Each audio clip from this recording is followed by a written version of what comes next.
कहानी की शुरुआत में दिखाया गया कि एक प्रीस्ट यानी कि पादरी अपने साथियों के साथ 16 मीरा हाइव की तरफ बढ़ रहा था। वो किसी तरह अंदर तो चले गए, लेकिन अंदर घुसते ही ब्लैक हैट को महसूस हुआ कि यहाँ कुछ तो गड़बड़ जरूर है। लेकिन प्रीस्ट ने उनकी बात नहीं सुनी। उसने अपने साथियों से कहा कि हमें रानी को किसी भी हाल में ढूंढना होगा, इसीलिए वो आगे बढ़ते रहे। तभी उन्हें सामने से कुछ आवाजें सुनाई दी तो सभी ने अपने हथियार तैयार कर लिए, लेकिन जल्द ही उन्हें एहसास हुआ कि ये तो एक चाल है और प्रीस्ट के साथ ही जमीन के नीचे धंसना शुरू हो गए, मानो उन्हें कोई खींच रहा हो नीचे।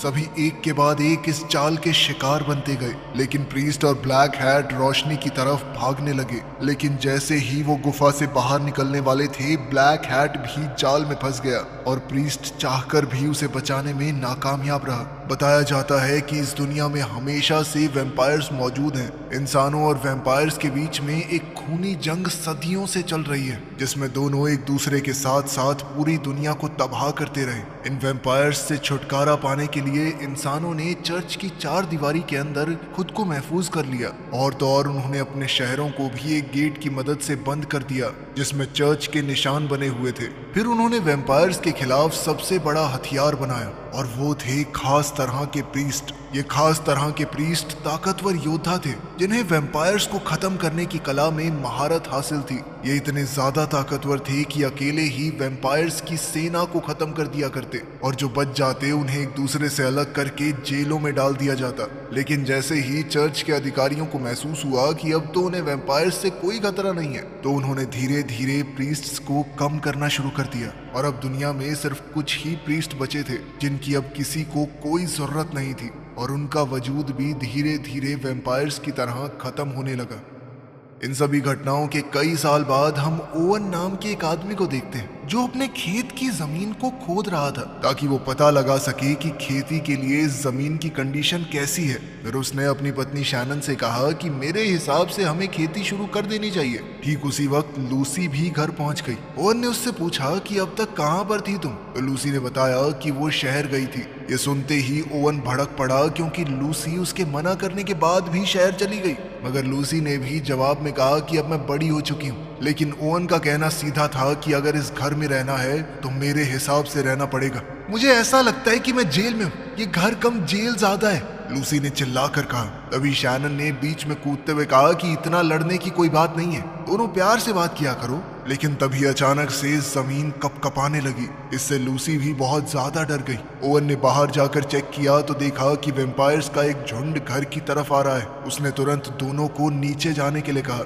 शैनन ने घर की खुफिया जगह को खोला और लूसी को अंदर भेज दिया। शैनन ने लूसी से कहा कि चाहे कोई भी आवाज आए चिल्लाना मत, लेकिन वो अपने पति की मदद करने के लिए ऊपर ही रुक गई। इसके कुछ सेकंड बाद ही लूसी को गोलियां चलने की आवाज सुनाई दी, और अपने माँ बाप की चीखें भी, जिन्हें वैम्पायर्स बड़ी ही बेरहमी से मार रहे थे। तभी अचानक से खुफिया कमरे का दरवाजा खुला और किसी ने दस्तक दी, जिसे देखकर लूसी डर से कांप गई। इसके बाद सीन सीधा कैथीड्रल शहर में खुला। यह शहर अभी भी चर्च की निगरानी में था। हम वहां प्रीस्ट को देखते हैं जो अपने घर जा रहा था। उसे लिफ्ट में एक बच्चा अपनी माँ के साथ देखा। बच्चे ने बड़ी मासूमियत के साथ प्रीस्ट से उसके टैटू के बारे में पूछा, लेकिन उसकी माँ ने उसे डांटते हुए कहा कि प्रीस्ट से ऐसे बात मत करो। जैसे ही प्रीस्ट अपने कमरे में घुसने लगा, तभी उसने एक आदमी को दबोच लिया जो काफी देर से उसका पीछा कर रहा था। उस आदमी ने अपना नाम हिक्स बताया और कहा कि मैं उस शहर से आया हूँ जहाँ पर आपका भाई ओवन रहता है। हिक्स ने प्रीस्ट को बताया कि ओवन घायल हो चुका है और लूसी को वैम्पायर्स उठा ले गए। बेचारी शैनन जिंदा नहीं बच पाई। वो आदमी प्रीस्ट के पीछे पीछे अंदर चला गया और कहने लगा कि लूसी हमेशा आपके बारे में बात करती थी। वो कहती थी कि अगर वैम्पायर्स को कोई मार सकता है तो वो है मेरे अंकल। उस आदमी ने कहा कि मैं लूसी को बचाने जा रहा हूँ, मैं चाहता हूँ कि आप भी मेरा साथ दें। लेकिन प्रीस्ट ने तुरंत हाँ नहीं कहा। वो चर्च के बड़े अधिकारियों के पास गया। उसने वहां बताया कि मेरे परिवार के ऊपर वैम्पायर्स ने हमला किया है, लेकिन उन्होंने ये कहकर झुकला दिया कि कोई भी वैम्पायर जेल से बाहर निकला ही नहीं। उनके हिसाब से ये काम डाकुओं का होगा। उनका कहना था कि सभी वैम्पायर्स खत्म हो चुके हैं, लेकिन उनमें से एक फादर चेम्बरलिन ने प्रीस्ट की मदद करने की कोशिश की, लेकिन उसे भी रोक दिया गया और कहा कि प्रीस्ट लोगों का विश्वास हिलाने की कोशिश ना करे।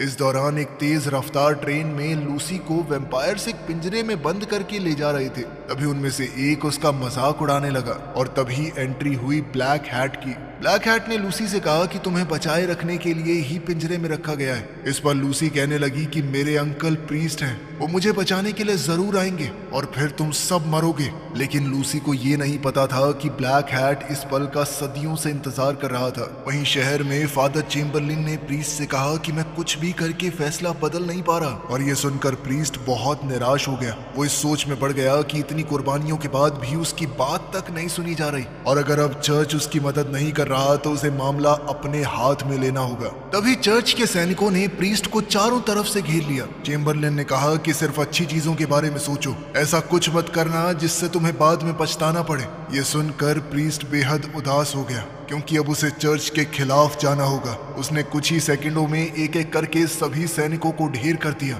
इसके बाद उसने अपने हथियार निकाले और लूसी को बचाने के लिए शहर से बाहर निकल गया। प्रीस्ट इंसानी दुनिया के आखिरी निशान छोड़कर वेस्टलैंड के वीरान और खतरनाक इलाके में घुस गया। बेहद तेज रफ्तार के साथ वो आगे बढ़ता गया और सीधा अपने भाई के घर पहुंच गया। प्रीस्ट उस उजड़े हुए घर के अंदर गया और वहां उसे ओवन के परिवार की एक फोटो मिली, और बाहर हिक्स ने सोचा कि लुटेरे घर में घुस आए हैं। लेकिन जब उसने देखा कि ये प्रीस्ट है तो वो बहुत खुश हुआ। फिर दोनों साथ में शहर चले गए। शहर पहुंचते ही हिक्स ने एक सेल्समैन को अपने शहर से बाहर निकाल दिया, क्योंकि वो लोगों को वैम्पायर्स के खिलाफ नकली हथियार बेचने की कोशिश कर रहा था। लेकिन शहर के लोग उल्टा उन दोनों को ही गलत कहने लगे कि हमें हथियारों की जरूरत है, तुम रोक क्यों रहे हो उसे। लेकिन हिक्स ने कहा कि अब हमारे साथ प्रीस्ट है, अब कोई वैम्पायर नहीं बच पाएगा। बाद में हिक्स और प्रीस्ट डॉक्टर का इंतजार करते हुए बातें करने लगे। वो यहाँ पर ओवन को देखने आए थे। फिर प्रीस्ट अंदर गया और ओवन के पास बैठा। ओवन ने उससे पूछा कि वो कभी वापस क्यों नहीं आया, जिसके जवाब में प्रीस्ट ने कहा कि मुझे घर आने की इजाजत नहीं थी।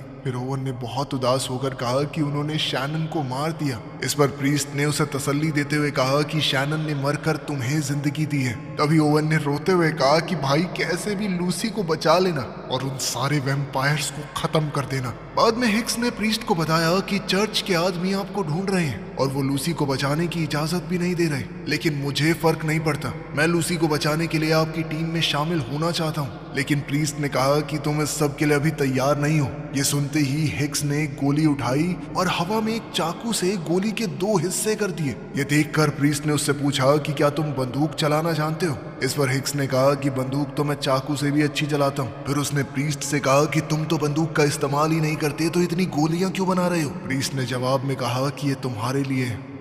उधर कैथीड्रल शहर में एक लेडी प्रीस्ट को चर्च में बुलाया गया और उसे हुक्म दिया गया कि किसी भी हालत में मेन प्रीस्ट को जिंदा या मुर्दा पकड़ कर लाओ। लेकिन उस औरत प्रीस्ट को पादरी की ये बात पसंद नहीं आई, पर फिर भी उसे मजबूरन हुक्म मानना पड़ा। दूसरी तरफ प्रीस्ट अपने भाई का अंतिम संस्कार कर रहा था। हाँ, ओवन भी अब मर चुका है, उसे शैनन के साथ ही दफनाया गया। जल्द ही हिक्स ओवन के घर पर प्रीस्ट से मिला। उसने पूछा कि क्या तुम्हें कोई सुराग मिला। प्रीस्ट ने बताया कि उसे ऐसे पैरों के निशान मिले हैं जो ना तो वैम्पायर्स के हैं और ना ही उनकी सेवा करने वाले गुलामों के।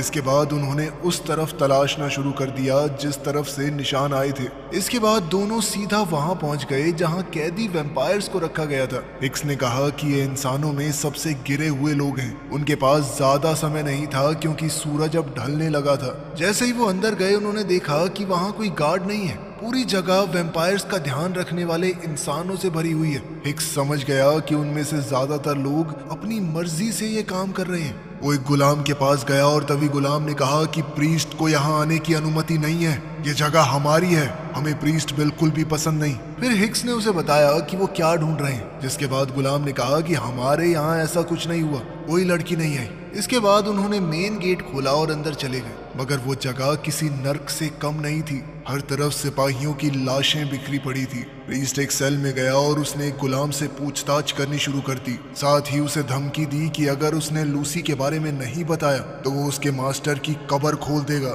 तभी अचानक से गुलामों का एक झुंड सामने आ गया। वो सब लड़ने के लिए तैयार थे। उन्होंने हिक्स पर हमला कर दिया, जिसके बाद हिक्स भी बाहर की तरफ भागा। लेकिन बाहर दूसरे गुलाम पहले से ही उसका इंतजार कर रहे थे, मगर प्रीस्ट सही समय पर पहुंच गया और उसने सभी गुलामों को मार दिया सिवाय एक के, क्योंकि उससे पूछताछ जो करनी थी। लेकिन वो गुलाम वैम्पायर्स की तरफ से बोलने लगा। उल्टा वो प्रीस्ट को ही राक्षस कह के बुला रहा था। ठीक उसी समय सूरज भी ढलने लगा और गुलाम ने कहा कि अब बहुत देर हो चुकी है, क्योंकि रात सिर्फ हमारी है। जैसे ही सूरज डूबा, वैम्पायर्स अपनी कब्र से बाहर निकलने लगे और उन्होंने तुरंत प्रीस्ट और हिक्स को घेर लिया। तभी प्रीस्ट ने एक बाइबल निकाली और पढ़ना शुरू कर दिया। इसी दौरान उसने पन्नों के बीच से हथियार निकालकर 2 वैम्पायर्स को मार गिराया और साथ ही एक और वैम्पायर से लड़ने लगा। इस दौरान हिक्स भी एक वैम्पायर को गोली मारने की कोशिश कर रहा था, लेकिन जब वैम्पायर उस पर भारी पड़ गया तो प्रीस्ट ने उसे भी मार गिराया। तभी अचानक एक वैम्पायर बहुत जोर से चीखते हुए भाग गया।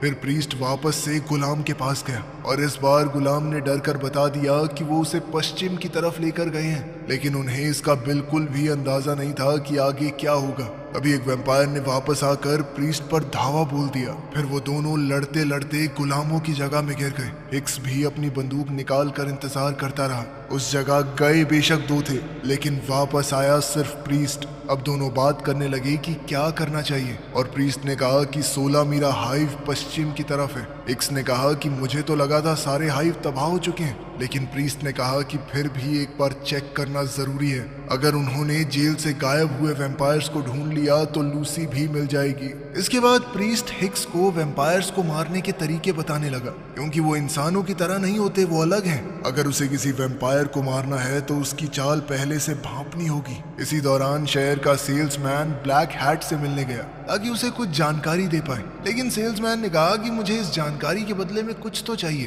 ब्लैक हैट ने उसे धमकी दी कि मैं तेरा खून पी जाऊंगा साले, इसलिए उसने बिना चू चपड़ किए सारी जानकारी दे दी। सेल्समैन ने उसे बताया कि लूसी को ले जाने के बाद प्रीस्ट शहर में आया था और उसके साथ हिक्स नाम का एक लड़का भी है। ये सुनकर ब्लैक हैट ने कहा कि बहुत बढ़िया काम किया तूने, और फिर उसका खून पीकर उसे भी अपना गुलाम बना लिया। ठीक उसी वक्त वो लेडी प्रीस्ट ओवन के घर तक पहुंच गई, लेकिन उसे वहां प्रीस्ट कहां मिलने वाला था। वो तो हिक्स के साथ पश्चिम दिशा की तरफ निकल पड़ा। रास्ते में थोड़ा आराम करते हुए प्रीस्ट ने पूछा कि क्या ओवन को पता था तुम्हारे और लूसी के बारे में, जिसके जवाब में हिक्स ने कहा कि नहीं। जब प्रीस्ट ने पूछा क्या तुम लूसी से सच में प्यार करते हो, तो हिक्स ने हाँ में जवाब दिया। इस पर प्रीस्ट ने कहा कि अगर वो इन्फेक्टेड हुई तो मैं उसे मार दूंगा। इस पर हिक्स तुरंत बोल पड़ा कि मैं ऐसा करने नहीं दूंगा तुम्हें। आखिरकार दोनों हाइव तक पहुंच गए और उसकी दीवारों पर चढ़ने लगे। जैसे ही उन्होंने अंदर कदम रखा, प्रीस्ट को जंग के वक्त की यादें सताने लगी, जब वो अपने साथियों के साथ वहां आया था। उसने हाइव में रोशनी की और हिक्स से कहा कि जो भी सामने आए उसे गोली मार देना। फिर प्रीस्ट सुरंग से नीचे कूद गया। इसी बीच हिक्स को मिट्टी के नीचे दबा हुआ एक खिलौना मिला और वो हाइव के आसपास के इलाके को देखने लगा। तभी उसके पीछे एक जीव आ गया और नीचे प्रीस्ट हाइव की सुरंग की जांच करने लगा। तभी उसने देखा कि कोई उसके पास से भाग कर गया है और वो भी उसके पीछे भागा। जब उसे सुरंग के आखिरी सिरे पर रोशनी दिखाई दी, तभी अचानक से लेडी प्रीस्ट ने उस पर हमला करने की कोशिश की, मगर वो नाकामयाब रही। उस लेडी प्रीस्ट का नाम असल में टिया है। फिर प्रीस्ट ने उससे पूछा कि तुम यहाँ पर क्या कर रही हो,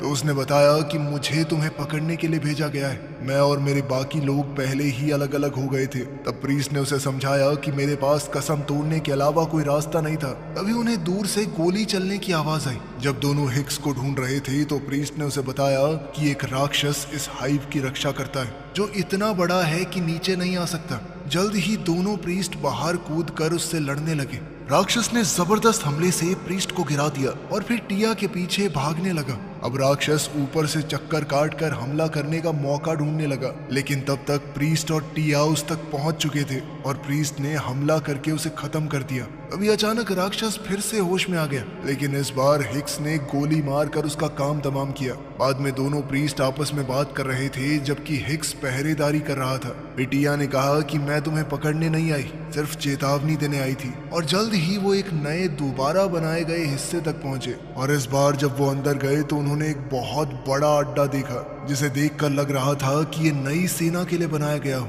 मगर अजीब बात यह थी कि वहां तो कोई भी नहीं था। तभी अचानक प्रीस्ट टिया और हिक्स के पास आकर कहने लगा कि हवा का रुख बदल रहा है। जल्द ही उनकी नजर एक बड़ी एग्जिट पर पड़ी, जो कि सीधा जेरिको शहर की तरफ खुलेगी। वहीं पर बाकी प्रीस्ट भी जा रहे थे।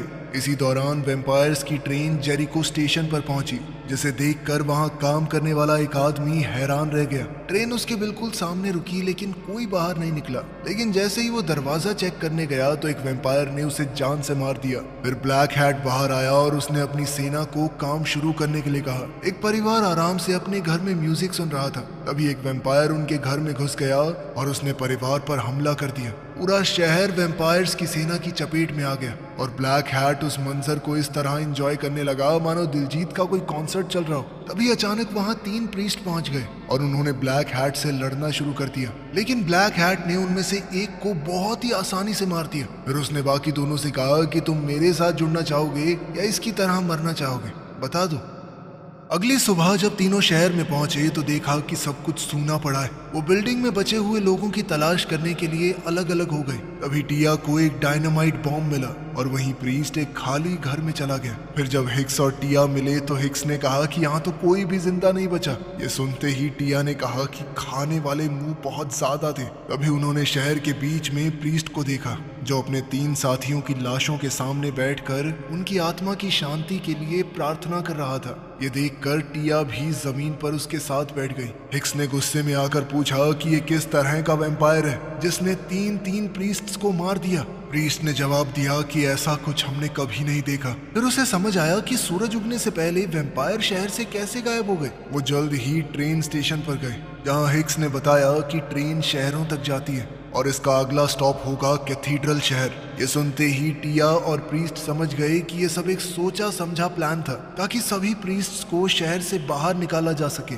और फिर पूरी वैम्पायर सेना बेखौफ होकर शहरों पर हमला करेगी। तभी टिया ने उन्हें डायनामाइट बॉम्ब दिखाया और साथ ही उसने एक प्लान भी बताया कि वो बम की मदद से रेल की पटरी को उड़ा सकते हैं। फिर तुम दोनों मिलकर लूसी को ट्रेन से निकाल लेना। प्रीस्ट भी अब बाइक में पेट्रोल भरवाने चला गया। इसी दौरान ब्लैक हैट ने थकी हुई और बुरी तरह से जख्मी लूसी को खाना दिया और कहने लगा, तुम सोच रही होगी ना मैं क्या चाहता हूँ। मैं भी वही चाहता हूँ जो हर किसी का सपना है, शांति से जिंदगी गुजारना, और क्या, बिना किसी रोक टोक के।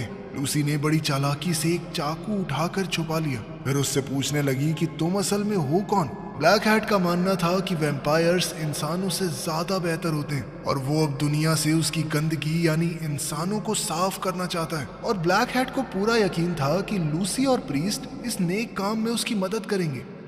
दूसरी तरफ हिक्स ने टिया से पूछा कि क्या तुम्हें सच में लगता है कि अगर लूसी इन्फेक्टेड निकली भी तो प्रीस्ट उसे जान से मार देगा। इस पर टिया ने बताया कि जो गुलाम बन जाते हैं उनकी रगों में वैम्पायर का खून दौड़ता है। क्या खाक जिंदगी है उनकी। उन्होंने शहर छोड़ने से पहले बाकी 3 प्रीस्ट की लाशों को जला दिया। अब टिया प्रीस्ट से कहने लगी कि याद रखना भगवान हमारी तरफ है। उसने प्रीस्ट से अपने प्यार का इजहार करते हुए कहा कि चिंता मत करो, सब कुछ सही होगा। इतना कहकर उसने उसे एक खास हथियार थमा दिया। अब वो सब मिलकर ट्रेन की तरफ चले गए और ट्रेन के आने का इंतजार करने लगे। तभी अचानक पीछे से आकर हिक्स धमकी देने लगा कि अगर लूसी इन्फेक्टेड हुई भी तो कोई उसे मारेगा नहीं, वरना मैं तुम दोनों को अभी मार दूंगा। तभी टिया ने हिक्स को बताया कि सिर्फ तुम नहीं प्यार करते लूसी से, लूसी असल में प्रीस्ट की बेटी है। वो उस वक्त सिर्फ एक छोटी सी बच्ची थी जब चर्च ने उसे अपने पिता से दूर कर दिया। तब से लूसी का चाचा ओवन उसका पिता बनकर उसे संभालता रहा। अब प्रीस्ट ने हिक्स से कहा कि अगर तुम मुझे मार दो तो लूसी को अकेले कभी नहीं बचा पाओगे, लेकिन अगर हम सब मिलकर कोशिश करें तो शायद कुछ हो भी जाए। फिर जैसे ही वो लोग ट्रेन के पास पहुंचे, प्रीस्ट ने टिया से कहा कि चाहे हम ट्रेन में मौजूद क्यों ना हो, तुम ट्रेन को उड़ा देना। अब हिक्स जल्दी से ट्रेन में घुस गया। टिया आगे निकल गई और बहुत सारे गुलाम राइडर्स भी उसका पीछा करने लगे, मगर उसने अपनी बाइक के नाइट्रो ऑन कर दिए और वो हवा की रफ्तार से आगे बढ़ने लगी। उधर हिक्स ट्रेन के अंदर एक वैम्पायर्स से भरे हुए डब्बे में घुस गया और प्रीस्ट ट्रेन के ऊपर चढ़ गया जहां ब्लैक हैट पहले से उसका इंतजार कर रहा था। ब्लैक हैट को देखकर प्रीस्ट एकदम हैरान रह गया। ब्लैक हैट ने बताया कि वैम्पायर्स की रानी ने मुझे चुना है ताकि हम दोनों मिलकर दुनिया पर राज कर सकें। उसने प्रीस्ट से भी कहा कि मेरे साथ जुड़ जाओ, हम दोनों दोबारा से भाइयों की तरह शहर में वापस जाएंगे और उन सभी बुढ़ों और चर्च को खत्म कर देंगे जो हमें पहले भी परेशान करते थे। प्रीस्ट ने उससे सीधा अपनी बेटी के बारे में पूछा और ब्लैक हैट ने कहा कि मैं तुम्हारे फैसले का इंतजार कर रहा हूँ। तभी प्रीस्ट ने उस पर हमला कर दिया, लेकिन ब्लैक हैट ने बड़ी आसानी से उसका वार रोक कर कहा कि मैं तुमसे बहुत ज्यादा ताकतवर हूँ और इस बार तुम्हारा जीतना नामुमकिन है। इस दौरान टिया ने रेल की पटरी पर बम बिछा दिए थे और उसने अपने पीछे आते हुए राइडर्स को भी देख लिया। उसने लड़ने के लिए खुद को तैयार किया और तुरंत दुश्मनों पर हमला कर दिया। अपनी जबरदस्त ताकत और तकनीक से उसने सबको मार गिराया। अचानक उसे पता चला कि एक गुलाम ने बम के कनेक्शन को तोड़ दिया है और उसने तुरंत मौके पर एक नया प्लान बनाया। ट्रेन की छत पर प्रीस्ट और ब्लैक हैट लड़ रहे थे। उन दोनों की ताकत लगभग बराबर थी, लेकिन फिर भी अब वैम्पायर प्रीस्ट पर भारी पड़ने लगा। वैम्पायर बने हुए ब्लैक हैट ने एक बार फिर से प्रीस्ट को अपने साथ जुड़ने का ऑफर दिया, लेकिन प्रीस्ट ने इस बार भी मना कर दिया। इसलिए ब्लैक हैट ने प्रीस्ट को नीचे गिरा दिया और ये सोच बैठा कि वो जीत गया। लेकिन प्रीस्ट बड़ी ही चालाकी से ट्रेन के नीचे लटका हुआ था। साथ ही हिक्स ट्रेन के अंदर से रास्ता बनाता हुआ आगे बढ़ रहा था। जल्द ही वो वैम्पायर्स से बचते बचाते लूसी तक पहुंच गया, जिसे एक गुलाम अपने साथ ले जा रहा था। वो दरवाजे को बंदूक से उड़ा देना चाहता था। तभी प्रीस्ट अपना रास्ता बनाते हुए ट्रेन के अंदर घुस गया और जल्द ही वैम्पायर्स भी ट्रेन के डब्बे में घुस गए। हिक्स ने पहले वैम्पायर पर गोली चलाई और फिर छत में छेद करने लगा ताकि सूरज की रोशनी अंदर आए। फिर दोनों लूसी को बचाने के लिए उसका पीछा करने लगे, मगर जैसे ही वो लूसी तक पहुंचे तभी ब्लैक हैट ने उन्हें रोक दिया। उसने एक ही झटके में हिक्स को ट्रेन से नीचे फेंक दिया, लेकिन हिक्स को वहीं पास में पड़ी एक गुलाम की मोटरसाइकिल मिल गई। वहीं ट्रेन में ब्लैक हैट ने प्रीस्ट को पूरी तरह पीटना शुरू कर दिया। उधर लूसी ने भी जैसे तैसे खुद को आजाद करवाया और गुलाम को आग लगा दी। फिर वो वैम्पायर पर हमला करने लगी कि छोड़ दो मेरे अंकल को। तो ब्लैक हैट ने उसे बताया कि ये तुम्हारे अंकल नहीं है, बाप है तेरा। प्रीस्ट ने दोबारा हमला करने की कोशिश की, लेकिन ब्लैक हैट ने उसे पकड़कर दीवार में चाकू से लटका दिया। ब्लैक हैट लूसी को ट्रेन से बाहर ले गया और उसने प्रीस्ट को वहीं जलने के लिए छोड़ दिया। उसी वक्त टिया अपनी बाइक पर बम लगाकर ट्रेन की तरफ बढ़ने लगी। जल्द ही प्रीस्ट भी होश में आ गया। उसने जैसे तैसे खुद को दीवार से अलग किया। ब्लैक हैट लूसी का खून पीने ही वाला था, तभी प्रीस्ट ने अचानक आकर उस पर हमला कर दिया। लूसी गिर गई, लेकिन प्रीस्ट ने उसी वक्त लूसी को पकड़ लिया। दोनों ट्रेन के किनारे पर लटक गए। ब्लैक हैट उन्हें नीचे धकेलने ही वाला था, लेकिन तभी टिया भी ट्रेन के नजदीक पहुंच गई। टिया ऐन मौके पर अपनी बाइक से कूद गई और जैसे ही बाइक ट्रेन से टकराई, प्रीस्ट फौरन लूसी को पकड़कर ट्रेन से कूद गया। ट्रेन पूरी तरह तबाह हो गई और उसमें मौजूद सारे वैम्पायर भी जलकर राख हो गए। हिक्स ने धमाका देखा और तुरंत वहां पहुंच गया। इस खतरनाक ब्लास्ट के बाद भी प्रीस्ट और लूसी को जिंदा देखकर हिक्स को राहत मिली। लूसी ने उसे देखते ही गले लगा लिया। टिया भी उनकी तरफ चल कर आई और तभी ब्लैक हैट की टोपी भी जमीन पर गिर गई। आखिर में प्रीस्ट चर्च के अंदर गया और उसने सबके सामने एक वैम्पायर का सर फेंक दिया। उसने बताया कि शहर के बाहर मौजूद जलती हुई ट्रेन देखना, सब समझ में आ जाएगा। और साथ ही इस बात की चेतावनी भी दी कि वैम्पायर्स की रानी उसमें नहीं थी, यानी खतरा अभी भी टला नहीं है। इसके बाद प्रीस्ट टिया से मिला, जिसने बताया कि उनके सभी साथियों को मैसेज पहुंचा दिया गया है और वो इस जंग को हमेशा के लिए खत्म करने के लिए आगे बढ़े।